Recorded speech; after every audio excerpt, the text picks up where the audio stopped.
Welcome back to Table Talk, special edition, first of its kind here. Jayden, Rick, and Gavin Wilson, glad to have you guys tuning in as always. And today, you can see clearly, we have a different setup. We're at the table, still got the mic, of course. Hey, I mean, table talk, right? True. I mean, new table this time, but still the same talking. talk. Exactly. Yep. And so on these special editions, we're going to be taking you guys through our thoughts and opinions as fans and high school reporters of what we think is going on specifically during the NFL playoffs. So obviously this upcoming weekend, it's wild card weekend. Oh, I'm so excited. A lot of teams out there. So today we're going to break down our thoughts on NFL Week 18, kind of how the teams closed out the season, and then we're going to give you our predictions on how we think this weekend is going to end up going. And stay tuned each week. We're going to continue to fill out our bracket, see if our predictions are right, were they wrong, and more importantly, why. Right? Because, we can make predictions like anybody, like a March Madness bracket. Yeah. Your mom can make a March Madness bracket. I mean, it's the thoughts behind actually picking who's going to win, Exactly. And what I like about our style of it is obviously, you have your ESPN, you have Fox Sports, your professional reporters. Mm-hmm. Like some of these guys have played in the NFL before, so they actually know how the business is. I mean, we're an outside opinion. Mm-hmm. We're going to be that outside fan opinion, which I like because sometimes, look, fans, they might not know exactly how to read a defense or they can't throw the ball 80 yards. But sometimes, like you said, that outside perspective can really help. So let's get into it. NFL Week 18 ended with that amazing game, so let's work backwards here. Vikings-Lions to end off the season. What a game. I mean, honestly, the Lions did exactly what I thought they were going to do, but the Vikings kind of looked dead in the water. But, they were both competing for the 1 seed, so obviously it was going to be a competitive game. But it just wasn't. The Vikings Justin Jefferson was locked down the entire time. Amik Robertson, this is a crazy story. Amik Robertson, cornerback for the Detroit Lions, has been shadowing Justin Jefferson ever since high school. There's clips of him shadowing him in high school, one-on-ones. And the fact that they can play against each other in a matchup like this is a crazy story. But I think this really shows that the Vikings, I thought this all year, I think they're really a dud. Sam Darnold's Sam Darnold. So, he's been good this year, but I don't think he's going to be that good going into the playoffs. His performance was interesting because he didn't do well under the pass rush. Mm-hmm. And, compliments to the Lions. They did change their scheme slightly to put more pressure on Darnold. But so many people, and these professionals that we mentioned, were talking about how this Lions defense isn't that good. They have injuries, they're really beat up. Mm-hmm. And then here they are, and they put the most pressure on Sam Darnold that he's felt all year. And it clearly showed because he could not handle the pressure. He was holding on to the ball. He was overthrowing it. And it was just a complete decimation of the Vikings on offense. But it wasn't like a low-scoring win, like a 7-10 win. The Lions also just powered through the Vikings defense as well. So I don't think it was like a one-sided, Sam Darnold really didn't do his job. He didn't. But the Vikings defense was really nowhere to be found. They allowed 30 points. They were number 1 in the NFL in points allowed before that. And after that game, they dropped to 4th. The Chargers are now 1st. It was interesting, I think, to look back on that and see now, obviously, Vikings-Rams is going to be in that wild card position as they fell to the number 5 seed. But I was disappointed in the Vikings. Even Chris Collinsworth on the broadcast was repeatedly saying how everybody thought this was going to be a shootout, big, high-scoring game. And the Vikings just didn't show up. Mm-hmm. Does that change if the Vikings beat the Rams and then play the Lions again in the divisional? I don't know. I don't know how much the Vikings really learned from that game, if they now adjust to, say, that pass rush, or if it really, just was a one-time off game for Sam Darnold, and look, he's learned. I'll be interested to see that. And when we get into the wild card, though, we're going to have to discuss more Vikings versus Rams because Dan Campbell was completely riding the Rams off. I know coach of the Lions, but when he was talking to the Vikings coaches after the game, he's like, I'll see you guys in 2 weeks. So he's, clearly expecting them to just smoke the Rams, not for. You got to take the same game plan. I honestly, both the Lions and the Rams D-lines are kind of there. They don't have a star pass rusher. Obviously, the Rams lost Aaron Donald, and the the Lions lost Aiden Hutchinson. Big loss. Yeah, but it doesn't seem so anymore. It looks like the Lions trading for Zadarius Smith midway through the season. It looks like they kind of found the rhythm. And if the Lions can find a way to get Aiden Hutchinson back for the Super Bowl, I think it's going to be shut out, honestly. To kind of wrap up Vikings-Lions, both of their quarterbacks are so interesting because for such a long part of both of their careers, people didn't think they were any good. Like Jared Goff at first, like he's going to be good. Rams traded him in the first place because they're like, yeah, this guy sucks. We lost the Super Bowl with him. He's not getting it done. Sam Darnold bounced around teams. It's horrible. I think this is like his 4th or 5th team now. I don't even know. It's interesting to see how both of them will end up performing in the playoffs. Obviously, Goff got him almost all the way to the Super Bowl, losing to the Niners last year. But it will be interesting to see if they can keep up that performance. And then in Arizona, Cardinals closed out the season, didn't make the playoffs. We've talked a lot, obviously. I know me and you have about the Cardinals and their season. And now with it fully complete, nice bow wrapped on top, it's set in the books. Yeah, nice bow on like a piece of trash. I mean, it's not like, yeah, they ended on a win, but I mean, it doesn't really matter. Like, yeah, you beat a division rival, but Marvin Harrison was barely even involved in that game either. So, I mean, it kind of shows their whole identity this season. I feel like their run game wasn't there. I mean, James Conner was obviously out. So, I mean, you're going to be going with your backups, Trey Benson, Amari DiMercado. But, like, their O-line is their passing game is like, Trey McBride is there. Obviously, he had, like, 1,200 yards, I think. But, I mean, if you're not involving Marvin Harrison Jr., I don't know what you're doing. Yeah, and I saw some people talking, and I want your opinion. Do you see Kyler Murray having a future here in Arizona? Yeah. I mean, you invested in a number 1 pick, and obviously, I mean, they went for Josh Rosen the year before Kyler Murray, and he didn't work out. But I mean, Kyler Murray is a generational prospect, and people were saying that out of high school. I mean, he went, I think it was 40-0 in high school, so he has the nature of winning. It's just here, I think, the Arizona Cardinals are such a dysfunctional organization, and they've always been that way. I mean, obviously, they went to the Super Bowl back in 2008, 2009, lost to Santonio Holmes, but I mean, what the Cardinals do is they go for the aging free agents, obviously. And like they want the guys who were good maybe 3 or 4 years ago, but now they're around 30, 32 years old. And I think their window's passed. I think their window was like 2020, 2021 with D-Hop. Kyler Murray, great talent, like you said. Obviously, nobody's doubting him. He can perform in the NFL. But how many assets does he need around him to succeed? You look a few years ago, he had D-Hop. And then D-Hop didn't have, he was kind of iffy this year before the Chiefs picked him up. But he's had people who clearly now still have talent years later. He's got, obviously, Marvin Harrison Jr., freshman season, first year in the league. Obviously, if you're expecting him to be a Hall of Famer wide receiver his first season. I mean, that's kind of crazy expectations first year. You're setting yourself up for failure, but to that point then, how many times does that receiver room need to change? Do the Cardinals switch out running backs until they see success? Kyler Murray's made 1 playoff game, and they got smoked. It was terrible. It was the, I don't know. I Even don't threw say a pick the, 6 in that game. That was a bad. it truly might be the worst wild card game of all time performance. Like the Rams it was bad. And the Cardinals have yet to go back to those heights.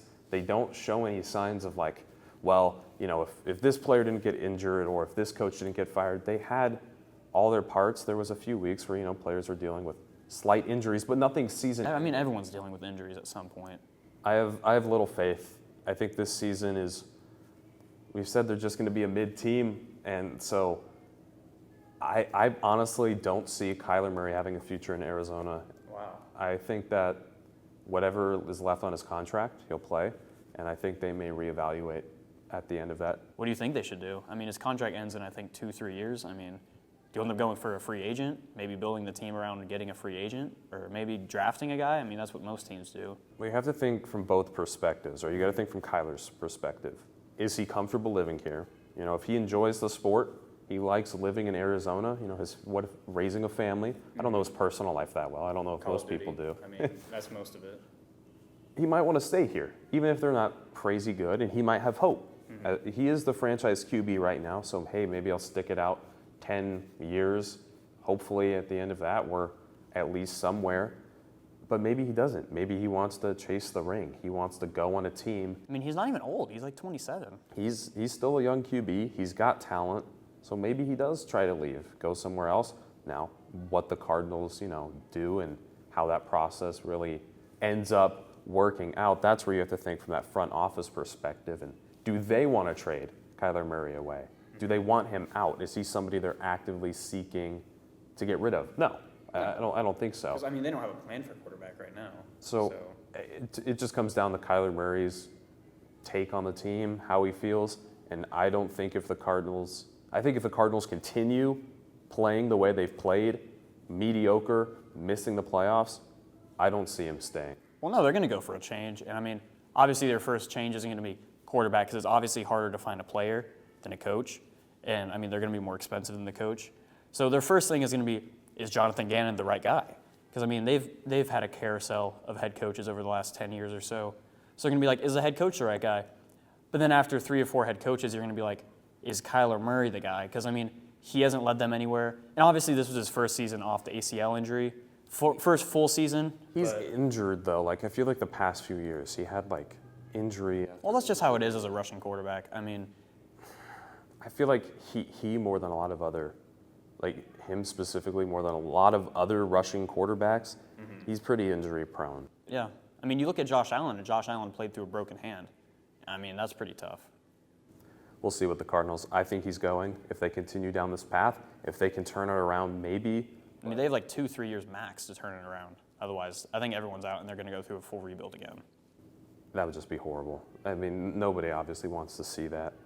Something else I saw a lot of people not wanting to see, which I strongly disagree with, that Chiefs game. They thought that Chiefs-Broncos and the Chiefs sitting their starters like ruins the sport, absolutely ruins it. It's been a thing forever. I thought that was so, like, I mean, I think it's dumb. I'm going to be very blunt. I think that if you think that, that's a very dumb opinion to have, because that's kind of the whole point. If you're able to capture that number 1 spot, that number 1 seed, yeah, if you have locked it in, there is no reason to play your players. And I think what some of the issues come down to, I mean, partially it's probably Bengals fans a little salty. Yeah. No, I've heard all about that. But it's like, think about football, like just the game itself. Some of the critics of the Chiefs' game plan were like, well, that's not football. You have to play to win. You have to try. I agree to that. They did like try. you should try to win. However, I think in the NFL though, it's about winning down the road. It's about, you have the entire playoffs ahead of you. You're looking to three-peat in the Super Bowl. Yeah, part of winning, part of that end goal, if you're playing a game that is meaningless to you, why risk that? And it's not like they're like, we forfeit. They put out players out there. They had an entire roster out there. I guarantee you, you think backups, and it was a backup roster, but do you think backups who are dying to get in and get snaps, do you think if you told them to your face, why did you purposely lose that game? Like, what do you think they're Well, they're going out there to get a chance and maybe go with another team because they're not guaranteed to be on the team next year. They're going out there. This is what Week 18 and Week 17 is all about. Backup guys to go out there and show every other team, hey, I'm good. Like, even against, like, obviously it's going to be the back. Even if you're going against a Denver, like, that's their starting defense out there. They're out there to win. If you're completing, like, passes and, like, getting good runs, you're showing other teams, hey, I'm still good. I can compete at an NFL level. So when I hear Bengals fans say that it was unfair because they were put in a position where they had to rely on another team, win your games. I mean, the Bengals started out 0-4. It's your own fault that you had to go on a crazy run at the end of the season and rely on two or three other teams to win out. I mean, they had to rely on the Dolphins. They had to rely on the Chiefs game, obviously. So, I mean, when you put yourself in a position like that, I feel like you can't blame like the other team. Be like, oh, well, they didn't try. If you had a true piece of evidence to prove that they purposely tanked, think about like Dolphins tank for Tua, they really wanted him, that there's somewhat of an argument there on should you be able to purposely lose games for a draft pick? The Chiefs were not purposely losing this game. They sent out their backups. They're the ones who locked up 2 weeks ago. This is exactly what they said. Hey, look, we know this game doesn't matter. Backups, this is a chance for you. Go out there, get your highlight clip if you need it, if you're trying to, go free agency. Not all of them. Some of them just want to play. Once again, they're probably fine being a backup. Here's a chance to play, get your money, get paid, whatever. Go out there. If you beat them, great. If not, great experience. Yeah, like it doesn't matter. It's a game that doesn't matter. Look at Garoppolo and the Rams over the weekend. He had an excellent, excellent game at QB. Rams couldn't win. It was close. He had an excellent game. You're telling me that Garoppolo went out there and was like, yeah, we don't really care if we, like, no. They don't have that mentality. They're professional football players. Exactly, and I think that any argument that the Chiefs purposely lost so they wouldn't face the Bengals is so dumb. And I truly... Who says the Bengals would have won anyways? I mean, who says the Bengals would have won their first playoff game? Yeah. Interesting subject matter from a lot of people who I don't think really know sports all that well, and they just see that. It's all in the media. They just see it and they're like, oh, Bengals should have been in. I mean, they have Joe Burrow, Jamar Chase. Like, they should be in. That's not how it works. You can have crazy stats. I mean, look at the Chargers from, I think, 10 years ago. Number one offense, number one defense. They didn't make the playoffs. So, I mean, stats don't matter. Winning your games is what matters. All right, that's our recap of Week 18. Once again, this is Table Talk Special Edition. Up next, we have our Wild Card Weekend Bracket predictions. All right, let's go over to the board, and we're getting high-tech here now. I know. At Table Talk. Touchscreen and everything. Yeah, we've got the entire bracket set up right here. And let's start over with the AFC Chiefs, that number one spot. We talked about that. As we were just talking about. Exactly. I mean, and so they'll be playing the winner of the Texans-Chargers game, the 4 and 5 seed in the AFC. And Texans, C.J. Stroud, they made a playoff run last year in his rookie season. Now they're back. Some people. I wouldn't really call it a run. I mean, they beat the Browns with Joe Flacco, and then they lost to the Ravens. People were hyping up Joe Flacco back then. They're like, oh, he's Well, he back. was slinging the rock. I mean. So then why are you saying it not like an accomplishment? Because he's like 40 years old, dude. He came off the couch. You know who else is 40 years old? LeBron Braun? Exactly. Yeah, I know. So you got the C.J. Stroud-led Texans, and then you have the Chargers. And the Chargers, they're kind of low-key, but there's a lot of potential. They're sneaky good. I mean. There's a lot of potential with Justin Herbert. I mean, that is a really strong QB, and I like what Harbaugh's doing over there now as the coach once he left Michigan. I like the way the Chargers program is being built up, and I think this might not be, the main wild card game that people really watch, but I think if you want a competitive one with pretty equally skilled teams, this one might be at the top of your list, but it's close. It is close. I mean, Chargers have the number one rated defense right now. They are averaging, I think, 17 points per game. That's number one. Like I was talking about, they edged out the Vikings a little bit. Obviously, the Vikings with the defense. But, I mean, honestly, Herbert, as I was talking about, they don't have the stats. Herbert, I think, only went 21, 22 touchdowns, but he only had 3 interceptions. So he's really hitting his accuracy stride this season. Not as many yards, I think a little under 4,000, and that's not 5,000 like his sophomore year. But he's slinging the rock like he knows how to throw it. Just like, I mean, that's exactly what they did with J.J. McCarthy at Michigan. And Harbaugh's doing the exact same thing. They're establishing the run with J.K. Dobbins and Gus Edwards. And I think, honestly, the Texans are the only team in the playoffs right now that I think could stop them with Will Anderson. I think with the Chargers, I've watched them play one game this season when they played the Chiefs near the beginning of the season, the game that everything went wrong for the Chiefs that week. But even though the Chiefs got beat up that week after Mahomes, took out his star, the Chargers still made some critical, crucial mental errors that I watched. They're a young team. They're going to be doing that. There were some questionable choices made by Harbaugh when they got into the red zone. It was right before halftime. And kind of the way they use clock management, I was a little questionable. Like watching at home, obviously on my couch, I'm not in that high-pressure situation on the sideline. But I was like, I don't know. Like that really, to me, didn't seem like the way to go about it. Stroud has that playoff experience last year, but Herbert has more experience, I feel like, overall. And I think this will be tough, but I really don't think the Texans are going to be that good. They have Joe Mixon as well, right? They have assets. They have weapons. I mean, obviously losing Tank Dell is a big blow, but they have Nico Collins back. I mean, he's leading the NFL. Like, whenever he's out there, he's the star. He's the X factor that's going to turn that offense around. So who are you taking? Chargers? I'm taking the Chargers. Honestly, in this game, I'm taking Chargers. Texans, I think, are going to prove that they are a young team, but they still have room to learn, obviously. But with that being said, I think we should move on to the next matchup. AFC North division rivalry, Ravens-Steelers. This is going to be the game of the week. This is what I'm talking about. This might be the game of the week, although that's going to be a good one. This is the one that your eyes are going to be stuck on. And it's going to be closer than people think because the Ravens are serial playoff chokers. They are not good in the playoffs, and I was talking to one of my buddies yesterday, and he was like, well, look, the Ravens have Derrick Henry this year. That wasn't really an asset they had last year. That run game is even stronger. But Derrick Henry's also not that good in the playoffs. Think about him back with the Titans. The Ravens and Titans are not known for having these extravagant playoff runs. The last time the Ravens... Crazy regular season, but in the playoffs, I mean, Exactly. I think they kind of get lucky, honestly. Steelers, other hand, close game, losing this weekend. they kind of skidded into the playoffs. I mean, Yeah. I think they lost 3 or 4 games out of their last 5, and I mean, that's not That's really the- what you want going into the end of the season. That's the Mike Tomlin special. You have Yeah, to they got too good to start the year off, and Yeah. that's why they put in Russell Wilson. Because I mean, they got too good. They're like, oh, we don't want to win like 12 games. I think Wilson was way better of a choice than Justin Fields. Oh, I mean, yeah, like on paper, honestly. And in game, I just watch it and Wilson is just more comfortable. I'm not saying Justin Fields is a bust.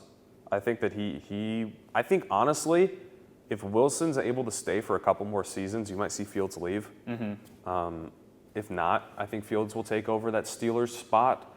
I like them though. I like Wilson's experience. He has way more experience than anybody else on either of these He's rosters. been to 2 Super Bowls. I mean, come on, like. He lost the worst Super Bowl of all time. Well, yeah, but I mean, going there is all that matters, honestly.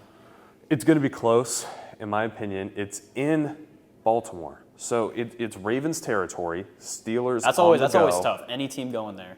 And while I do think that the Ravens are not good in the playoffs, Lamar Jackson's good, and I think one-on-one, I think if the Steelers win, this would be an upset. I think it'll be close. They won earlier in the season, just off field goals. So I mean, clearly they don't need an offense to win.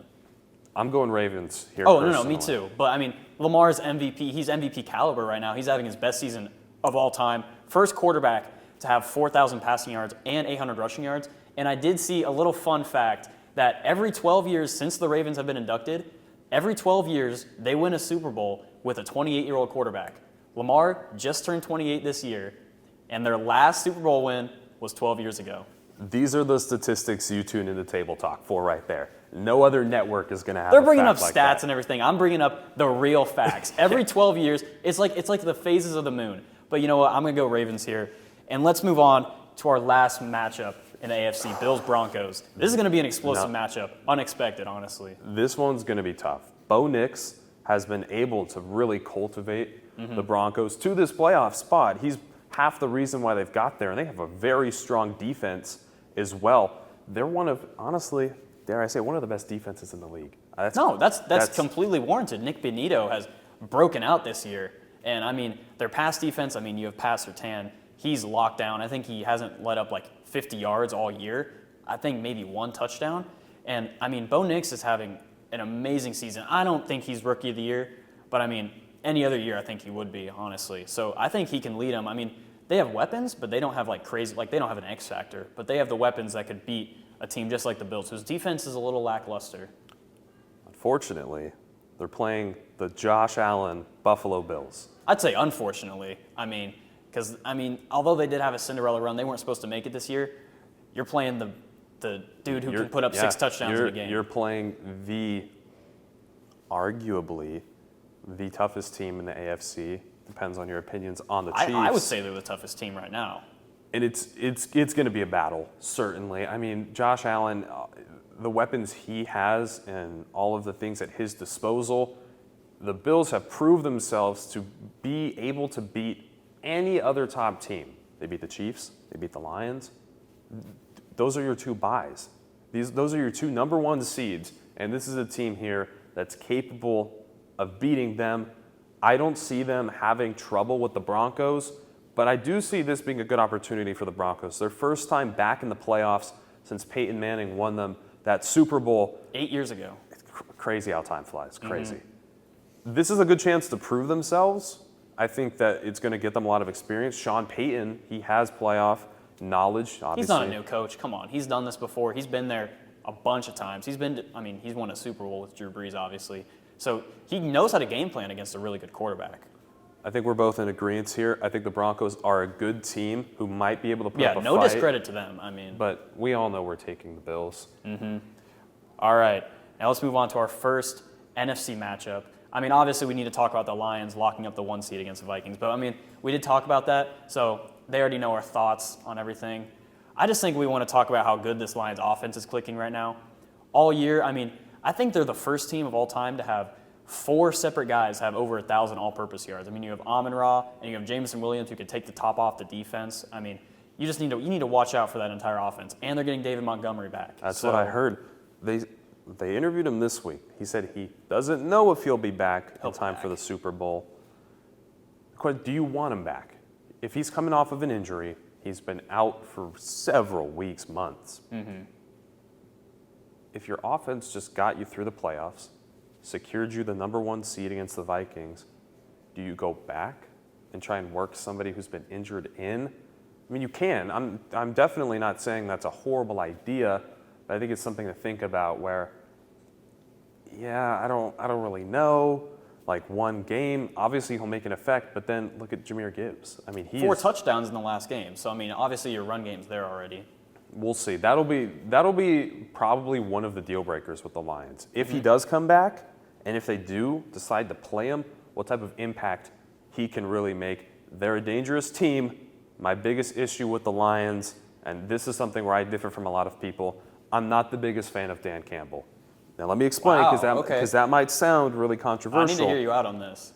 Dan Campbell is, in my opinion, the best leader in the NFL in terms of coaches. I don't think there is a single coach who is able to inspire his players as much as Campbell does. He really has one of the best locker room cultures you see in anything. You watch the Hard Knocks, you just see their post-game interviews, them celebrating. That is a team who will fight for each other. They will run through a wall for Dan Campbell. That is not my issue with him. Fight a few kneecaps even. My issue with him arises from, once again, I saw it kind of with the Chargers, questionable coaching decisions. We know the Lions have changed how 4th downs are played. They've sparked, I guess, a new era in the NFL where teams are a lot more willing to go for it on 4th down, and we see the Lions being the biggest examples of that. They go for it so often, and they're able to convert. With Dan Campbell, I don't think he knows when to stop. I mean, it lost them the NFC Championship last year. When he says that he will live and die, win or lose, by his logic, are you willing to lose the Super Bowl because, we could have gone for it on 4th? Now, there's some people, and I won't be able to change your mind, who say, yeah, you know what, that's sound logic. They're either going to win or they're going to lose by that, and it is what it is. That's how the game works. You win or lose. I think you use the strategies. I think you use your, whatever the statistics, what are our odds of getting this? What play do we have? Do we have something drawn up that's really going to be able to get us on 4th down? I mean, we were already stopped 3 plays in a row. What went wrong there that's not going to go wrong on 4th down? Yes, go for it. Try it. Don't kick a field goal when you're in the red zone. If you really want to go for the touchdown, go for 2 if you have the game plan. But I think they're just too much. I think they really do use that type of play call too often, and it worries me because if the Lions make it to the Super Bowl, do you really want to hear Dan Campbell in a post-game conference being like, yeah, look, we win or lose, we're gonna do what we do? No, you have to know when to stop. Use it, and I think of it like you have raw talent. You have this raw ability to go for it on 4th. Now let's refine that. Some people are really athletic, but you have to coach them, refine them to be really good football players or basketball players. You have good talent. You have a gutsy coach. You know what I mean? But let's refine that to use it. That's my worry with them later into the playoffs. I think that's what will make them. That's the difference between the Lions of old and Dan Campbell being like, yeah, I'm going to do whatever I want. We're going to go for it on 4th down. I know my players. I trust them. And that's going to be the difference between them losing the big games and them winning the big games. So I think that's what they need to carry themselves in as they mature as a team, because obviously they're still a young team, new players. But that's where I'm excited to see the matchups that we're going to have. And speaking of matchups, I mean, Rams-Vikings. Vikings. I don't know if we differ on this. I think this is an upset watch. I think the Rams beat the Vikings. I think that performance we saw from Sam Darnold on Sunday night was atrocious. I think that was kind of what he looked like with the Jets. I think he's definitely with a better team, so of course he's going to play better, and I think he's improved. He's learned a lot bouncing around. Yeah, I mean, this teams. is like his 5th or 6th year in the league. But that was a bad performance played by the Lions with how everybody said it was a beat-up defense. This is a lot of injuries, and the Lions just hammered him. The Rams are a good team. Like, their backups almost won that last game. People thought, they're going to get Stafford short-term success. They've had, in my opinion, way more success than I thought. He's been there for like 3 or 4 years now. He's been good. I thought Stafford would be maybe a season, maybe 2. I mean, obviously he has a deal with them, so it's going to be more. But I thought he'd be good for maybe a year or 2. He's held up. I think the Rams have just such Puka Nacua. He is just sensational. I mean, what a player. Where he came, I mean, like 5th or 6th round, dude. I did not expect this. I picked him up in fantasy. I was like, who is this dude? I mean, he just dropped like 20 points 3 straight weeks. I'm going to pick him up. Now look at the kind of player he is. Everyone knows his name. I'm going upset watch. I'm taking Rams. I don't completely disagree with that. I mean, I think Sam Darnold, even though it's like, yeah, it could have been a fluke game, it might not have been. Maybe all these games this season where he had 4 or 5 touchdowns, maybe those were the fluke games. Obviously, I mean, you have Justin Jefferson, Aaron Jones, who's a seasoned veteran. You have Jordan Addison, who can take the top off. I mean, like, you have all these guys who kind of facilitate everyone else, and you got T.J. Hawkinson back. I mean, I don't completely disagree. The Rams have a good young defense. Are we agreeing on Rams? Oh yeah, no, I'm taking the Okay. Rams in this game. This is our version of our burnt bear hot take. Is right there. Rams. It's a little sizzle. I don't even think it's that hot, honestly. Medium take. Rams upsetting Vikings though. That'll set up another interesting game because we saw that same matchup in last year's playoffs. Let's take a look at Bucks Commanders.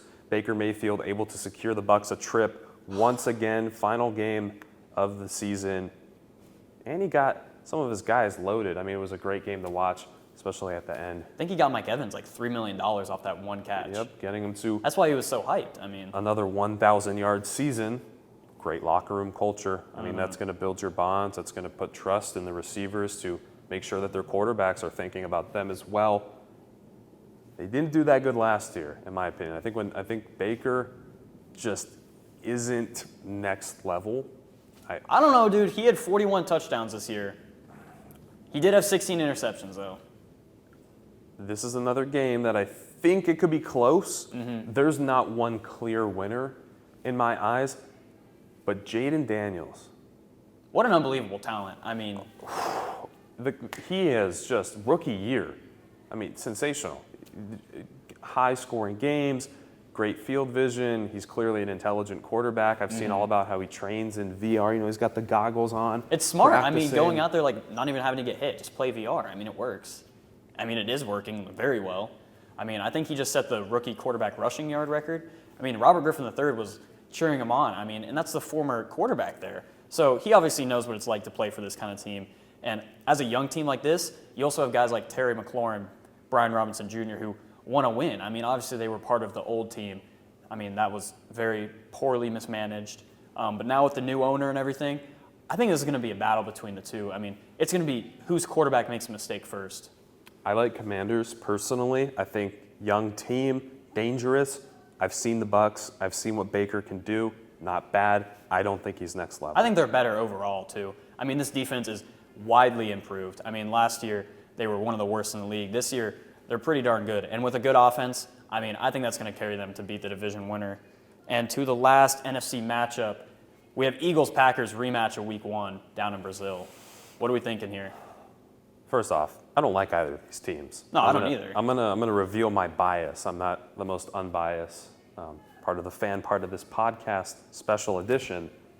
I don't like Jalen Hurts. I think that he has fallen off ever since that Super Bowl run against the Chiefs 2 Kind of years gotten ago. worse and worse, just like a downhill spiral. Jordan Love shows potential. Packers have been there in the playoffs. Kind of a team that shows up every year as Jordan Love continues to grow. I would take Packers. I don't like either, but the Eagles, Saquon Barkley, next level. Best running back in the league. I don't think the Eagles have it. I really don't. You don't? Wow. No. I mean, they've kind of had it all year. I mean, honestly, Saquon has proven to himself he would have broken Eric Dickerson's record by about 100 yards or so. So I think he can kind of carry that team on his back if Jalen Hurts in the passing game isn't there. And it is. I mean, even with the backups in, I mean, they were able to get A.J. Brown, Devontae Smith, all of them the ball. So honestly, I think if Jalen Hurts can come back healthy, kind of know what his team has to do, he knows how disappointing it was last year to lose to the Bucs after being like a division winner, everything, going to the Super Bowl, coming back, losing on a bad streak last year, losing to the Bucs. I mean, you have such a great season this year, and you have Saquon Barkley. You have a running back that you can just kind of rely on. He doesn't have to be the whole run game. I honestly like the Eagles in this game. Look, I'll concede. We'll go Eagles. I mean, they're the higher seed. They're the better team, in my opinion. I don't like either. Keep that in mind. I really don't like either of these teams, and I don't think any of them are going to win the Super Bowl. But let's move back up now, and we've got some Interesting dynamics. I'll put it like that. Back up in the AFC divisional round, Chiefs Chargers 1 versus 5 seed. Justin, great guy. Haven't met him. I have a feeling he's a great guy. When Patrick Mahomes did this all without a starting running back and 2 of his starting receivers, and that should not go unnoticed. I know he's not really in the MVP conversation, but what he did to still have the best team in the league, it's incredible. And I love what the Chiefs did, though, to try to get him assets. Getting DeAndre Hopkins and turning him back into an elite-level wide receiver. That's a little bit of an overstatement. No, Elite? elite-level wide receiver. Elite. And these Chiefs, I think about it kind of like the NBA, where it's an 82, game season. So some of the players don't really try till the playoffs. The Chiefs, I believe they try. Obviously, their record speaks for itself. They kick on the afterburners the second they get to the playoffs. That is a team that is the most dangerous and deadly team we've seen in the last 5 years. So also picking up Kareem Hunt, that was another crazy move. I didn't think you'd ever see somebody like Kareem Hunt back on the Chiefs. I thought that was interesting following his controversy and history. Game-wise, he's done amazing. It's like he's back to where he was when he used to be on the Chiefs before he went to the Browns for a little bit. He's the goal line back now. If you ever need 1-2 yards, just put him out there. He's getting it. The Chiefs system works. They picked up 2 guys. Kareem Hunt, nobody's thinking about. Hopkins didn't have the best start to the season. And they've changed them. They've molded them to now fit this Chiefs offense. And I think the Chargers have a future. I don't think they do in this game. I think the Chiefs win this. They like to keep it close. The Chiefs don't really win until the fourth quarter sometimes. Mahomes said it himself. He's like, I never win a blowout. He always keeps it close just for an entertaining game. I'm going Chiefs. I'll agree with you on that. And I want to talk more about how injured the Chiefs have been this year because no one's talking about it. They lost their starting running back for 10 weeks. They lost their starting receiver, really good receiver who helped win them the Super Bowl last year with Rashee Rice. Marquise Brown, also injured until I think a month ago. He just came back. So you're missing your top 3 weapons, and Travis Kelce's also been old. He's been old. He's been old. He's an unk now. He's getting up there. He hasn't had his highest stat-wise season, but the playoffs, what is it that as a reporter or as a fan, what is it you look at in a player? Do you care if Travis Kelce gets 1 million touchdowns in the regular season if they lose in the divisional? No. He does what he needs to do to win the team Super Bowls. That should be the goal, is to win the Super Bowl. Not the stat pad, not to get MVP because you have all of this. The goal is winning the Super Bowl, and I think that's what the Chiefs have their eyes set on. And I don't think any single player on their team isn't focused on that goal. So yeah, Kelce, not the best season, but he's going to make some plays in the playoffs that you're like, wow, he is just still one of the top tight ends in the league. Like you said, stats really aren't everything. Jamar Chase, Triple Crown winner, they're not even in the playoffs right now. So stats really aren't everything. And now, heading over to the other matchup in the AFC. Tough one. Tough one. Bills-Ravens. I feel like we always see this in the playoff, Bills-Ravens. Bills always come out on top. I like Bills. I do too. I like Bills. We know, once again, that the Bills just have, they're so good against these high-level teams. They're able to beat top opponents. It'll be close, but I'm going to take Bills with Josh Allen just because I think that they're going to be able to move the ball, and I think the Ravens are going to struggle a little bit to stop that, while I have more confidence in the Bills to play a little bit better defense against Ravens. Lamar and Derrick Henry, they're going to be tough, but I just feel that's where they kind of edge out the Ravens, is I think the Bills' defense is just this much bit better. I think the only thing you need to watch out here is that Derrick Henry owns the Bills. I don't know if you remember from a few years ago the Derrick Henry stiff arm onto Josh Norman.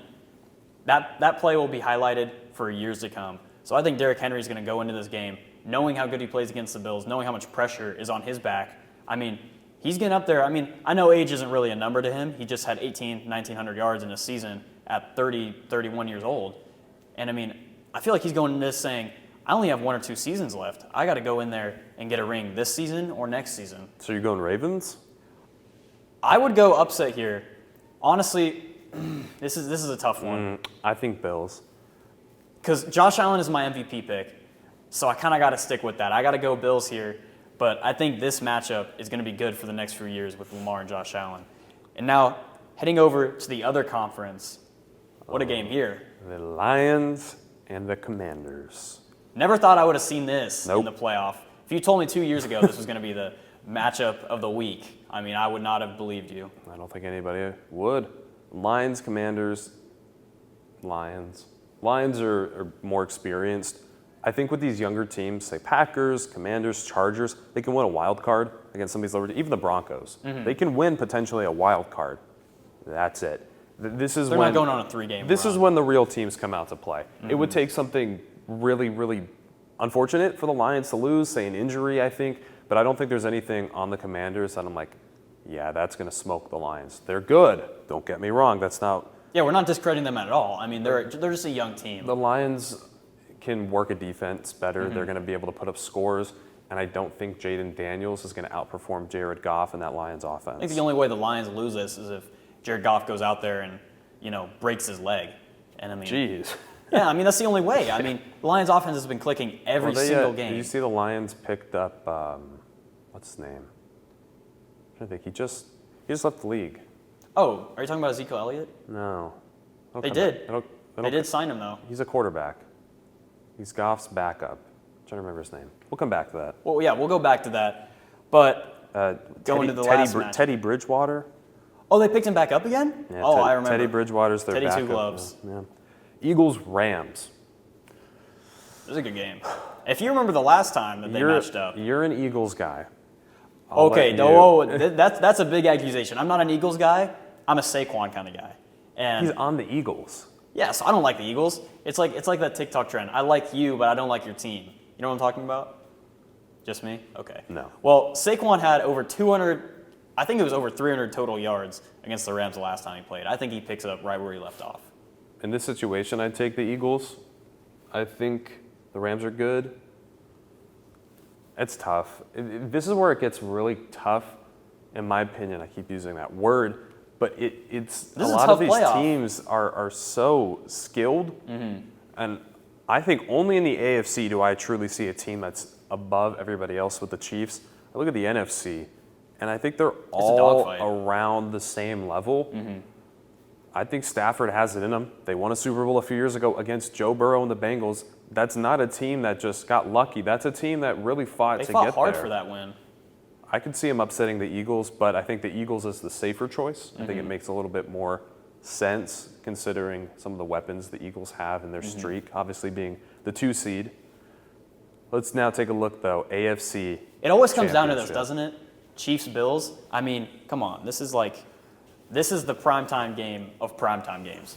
I think you remember a few years ago, 13 seconds. The best playoff game of all time. I completely agree with you.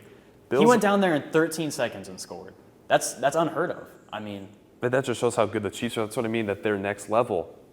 They were injured, though, when they played Bills earlier this season, and the Bills won. so are Bills. The Bills are also injured. They were without Keon Coleman, their star middle linebacker, Matt Milano. He returned for the last few games of the season. He's been up there. I know Pro Bowl doesn't really matter, but he's been second team All-Pro. You don't think the Pro Bowl matters? It's flag Zay football. Flowers making... First Ravens receiver of all time. I mean... Yeah, the Pro Bowl does not matter. But no, he was second team All-Pro a few years ago. So Matt Milano's good. Their defense is playing better than it did in the middle of the season. I think they have a chance against the Chiefs. I would say I'm going to have to use my hands to demonstrate Oh, okay, this. okay. He's about to make a really big point I would here. say the Chiefs and the Bills, they're at an equal level, but I think the Chiefs beat them out by like a few percent. So you think of like a coin flip, right? What gives them the percentage? Mahomes magic. They have Josh Allen. Mahomes magic. Come on, the Chiefs find a way to win. Some people say it's the refs or the Swifties. It's not even the refs anymore. It's black voodoo magic. Mahomes has such a talent, and he can just you put him in a situation, you could probably give him like an underwater welding job on an oil rig, and he could do it. Are you Chris Collinsworth right now? Wow, okay. He has an ability to adapt to whatever situation. You just brought up 13 seconds. Name another quarterback that's going to mount an OT drive with 13 seconds and then go to OT and score. So stick with me. Coin flip 50-50, right? I think the Chiefs, it's like a 53, maybe 54 to like a I go 46. 51-49. So my point being, it's almost a coin toss. It's super close. I think the Chiefs just narrowly do it. If the Bills win, I'm not surprised. If the Chiefs win, I'm not surprised. I mean, this is two juggernauts going at it. It's going to be the best game to watch, assuming that both teams are still competitive. But yeah, I don't see one there. That is so close to call, and we're going to have to see if any injuries happen in the divisional or the wild card anything to the could Bills, happen. or even the Chiefs. Stay tuned next week after the wild card round when we reevaluate for the divisionals. Hopefully, none of these teams are injured. We obviously all want that matchup. So I think Chiefs Bills. If it's a coin toss, I'm taking Chiefs. That's just you ask me who else could go down there in 13 seconds. You know who else could? Josh Allen, number 17. Did he? He didn't get the chance. Did he win that game? He went down there and scored. Did he? His defense didn't get the stop. He's Okay. not out there playing defense. Is he the only player on the team? You know, I'll just do it for you. Click it. I know there's not much Click I it. can do to change that. So let's head over to the other side of the river, Lions and Eagles. This might be tougher than Chiefs Bills. No, it's not. I like Lions here purely because I think the Eagles haven't shown as much potential as they have in previous years. I think Saquon Barkley has boosted their offensive scoring a lot. I think that he's been able to get them a lot of yards. Think back to the Eagles a few years ago. It was Jalen Hurts really, carrying He was the entire that run team. game. But I think Jalen Hurts has fallen off, quite frankly. And I think that the Lions, they have time to heal. If they do get both of their backs, having Sonic and Knuckles in the backfield, that's going to be tough to stop. There's nothing on the Lions, and I guess this is your opinion of the Vikings game. But if you think the reason the Vikings were so bad on offense was purely because of Sam Darnold, you would probably have maybe the Eagles winning this. Maybe. I think that Sam Darnold got pressure from an injured Lions defense. So I don't think it was just Darnold. I think that was just really good defense by the Lions. And if they can just make sure they don't get a single other injury, they can't have any more injuries on defense, not one. But if that defense, who played that good against what many people considered, those two were the best teams in the NFC, arguably the best teams in the entire NFL, I'm taking Lions in that situation because that defense in that Vikings game proved to me that they have what it takes to actually compete. And they're getting their star linebacker, Alex Anzalone, back from a broken forearm. And I don't know if you saw, I think he had about 20 stitches in his arm. He said, I'm trying to remember his tweet, he's like, don't call yourself a dog if you don't have something to show it. And he's literally got just a full arm of stitches. Everyone wants to be a dog, so they got to go out there and do dog stuff. There you go. That's it. I'm taking Lions. I agree. And, like I said, I'm a Saquon guy. But, Lions are that guy. Lions are the guy that everyone wants to beat. I know they don't have the best record, but they went 15-2 this year. So I think that says something. And unfortunately, I guess if you're looking for a little bit more controversial of a take, I think it makes the most sense, though. A lot of people are predicting Chiefs-Lions. It could maybe go Chiefs. It's kind of boring because it's one seed, but, it's just kind of the way that it goes. And I love this story. I wanted this last year a lot more than Chiefs 49ers. Obviously, the Lions losing. I agree. To the I was 49ers. rooting for the Lions. Everybody in the wanted championship that. So did Dan Campbell potentially learn his lesson from that game? Is he going to make smarter coaching decisions? And will that play a bigger effect? I would say yes. I know I went on kind of a spiel about him and his coaching ideas. Obviously, he knows way more about football than me. I'm not going to question that. But I think if you have that opportunity, you've learned. You should have learned. I would be a little disappointed if you don't. So I think Chiefs-Lions makes the absolute most sense. Now, when you're there in the Super Bowl, You can do all this prediction and everything. It's all different when you're playing the game. You're going to have adjustments. You might have some injuries. Maybe one team has a different, Chiefs might have all these passing plays that you think they're going to run, and then it turns out they run it down your throat, and you're like, I was not expecting this. Halftime adjustment. So obviously everything during the game is going to be different. huge experience differential, though. The Chiefs have been to, if they make it, this would be 4 Super Bowls in 5 years, winning 3 of those. 3 in a row, mind you. If they win this, it would be 3 in a row. They've won 2 in a row now, and they won back against the 49ers before losing to the Bucks.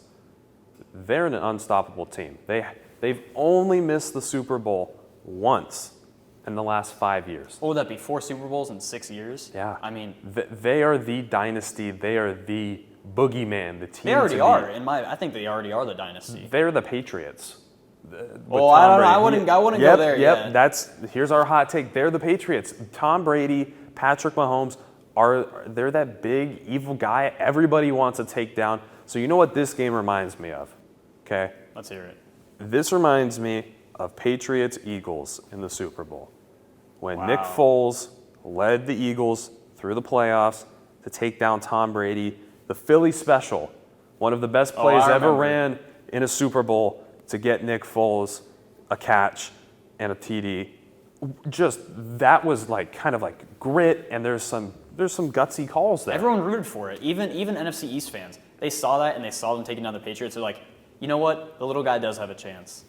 If the Eagles can make calls like that to take down the Patriots, the Lions are that equivalent to the Chiefs. They're the ones who make those crazy calls. You know, the fake fumble with Goff where he throws it? That's a very Or similar the little thing. slip that he does, and then it works. Albeit, though, the Chiefs are tough. You remember they all lined up and they did like a spin? Oh, last no, year? the carousel? Yeah, Yeah. they do a spin, or then they all like go around the huddle like this.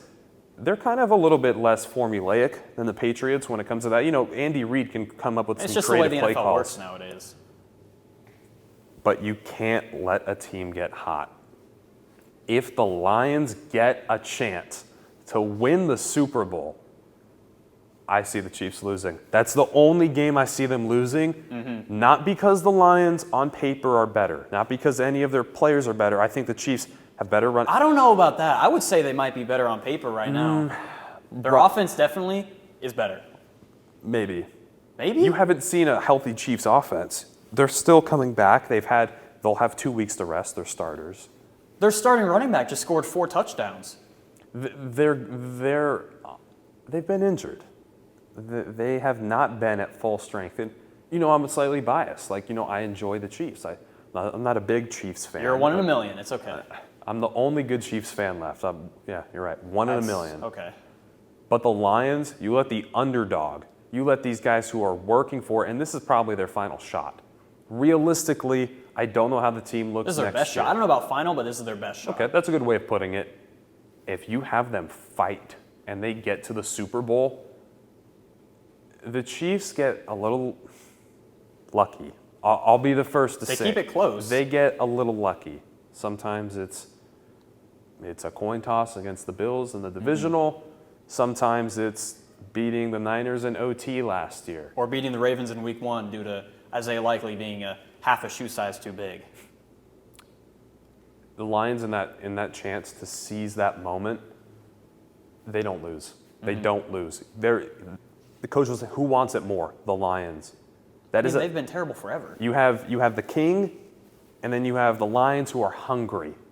And that hungry team is always going to beat the king, in my opinion. I'd say it's David and Goliath, but the Lions are no David. The Lions are also the 1 seed, also like the second best team in the NFL, only had 2 losses, so they're not far behind on the Chiefs.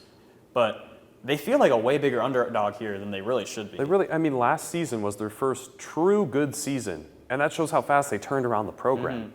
They missed the playoffs, but they were able to beat the Packers the final game of the season before last season, lose, and the NFC Championship, you're back. Now's your shot. This is it. If you don't have injuries, maybe. I still think this is a better team this year, even with the injuries. This is their best season of all time. Lions are winning it all. Click them. I completely agree. There we go. I like that little blue on there with the Lions. I want to see. Scroll up, you can see the logo. I want to see. That just looks pretty, doesn't it? Yeah, that'll be a nice sight to see. I want to see Jared Goff hoisting up the Lombardi. No, actually, I don't. Anybody but Jared Goff. I don't like Jared Goff. Sorry. You don't like Willy Wonka? I don't like Jared Goff. Never been a fan. He's not even outspoken. He's not even he's humble. No, I don't like him. Those are our picks. Wild card weekend coming up this weekend. We have currently right now the Lions winning it all. I don't see it changing. Unless, some injuries happen. Unless the Lions lose in the divisional, then it would probably change, right? Maybe, but they'll find a way in. Okay. We appreciate you all tuning into our special edition of Table Talk here as we take you through our coverage of the 2024-2025 NFL playoffs. Can't wait to revisit it. I'm going to be going back looking at all this. I almost forgot. We've brought it up a few times. If you're a really close listener of Table Talk, you'll know what we're talking about. But Gavin, you predicted that the Atlanta Falcons... I was hoping you'd forget. You predicted the Atlanta Falcons would make the Super Bowl. Can you show me where they are in this bracket? Can you point to the Falcons, please? Okay, so... They're not on there. Yeah. As we can see, they're not in the Super Bowl. They're not anywhere. Yeah. How did Big Kirko work out for you? He's going to be released. He will be released. Yeah. But, hey, they ended the season on a high note, even though it was a loss to Bryce Young. Bijan had 180 yards. Drake London had 170 yards. So I think with Michael Penix coming in next year, he started 3-4 games. And I don't know if it was even that much. And he looked good. He wasn't like going out there slinging the rock, getting 4 touchdowns, 0 interceptions. That's just not the kind of player he is. He's no Mahomes. Okay, but he's not that kind of guy. Yeah. So I think going into next year, I think Raheem Morris is going to come back, get a better grasp of what this offense can do. Because, in Get a rid year... of Kyle Pitts. I've had him on my fantasy roster 2 years in a row. Well, that's your fault. Horrible mistake. You drafted him this year? Both years, this year and man. last year. Okay, well, that was your Horrible first decision. mistake. I did three-peat in my fantasy league, though. Oh, okay, so I guess it didn't even matter. I did have to drop Kyle Pitts. Anyways, I wanted to remind everybody that Gavin thought the Falcons are winning the Super Bowl. Didn't even make the playoffs. So They'll be back. They will be back. this is why we give fan opinions, because we're not always right. But you know what? It was fun to think the Falcons are gonna win. It was a good dream while it lasted. Yeah, just your dream. Nobody else thought that. Oh, okay. Guarantee you go down to Atlanta and all the Waffle House workers are going to think that. What? They have a bunch of Waffle Houses in Atlanta. What? That's why Julio Jones' nickname Okay. was Waffle House. He was always open. We're wrapping this up. Thank you for tuning in.